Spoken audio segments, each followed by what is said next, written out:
আপনারা জানেন দোষ কি আমাদের? আজকে আমি প্রেসিডেন্ট ইয়াহিয়া খান সাহেবের সঙ্গে দেখা করেছি, আপনারা জানেন, আলাপ আলোচনা করেছি। আমি শুধু বাংলার নয়, পাকিস্তানের মেজরিটি পার্টির নেতা হিসাবে তাকে অনুরোধ করলাম 15 ফেব্রুয়ারি তারিখে আপনি জাতীয় পরিষদে অধিবেশন দেন। আমরা পাকিস্তানের সংখ্যাগুরু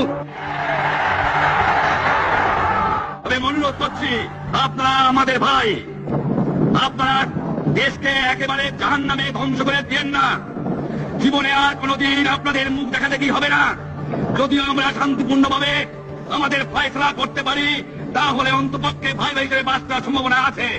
সেই জন্য আপনাদের অনুরোধ করছি, আমার এই দেশে আপনারা মিলিটারি শাসন চালাবার চেষ্টা করবেন না। আরো দেবো, এই দেশের মানুষকে মুক্ত করে ছাড়বো ইনশাআল্লাহ। এবারে সংগ্রাম আমাদের মুক্তির সংগ্রাম, এবারে সংগ্রাম স্বাধীনতার সংগ্রাম। জয় বাংলা, জয় পাকিস্তান।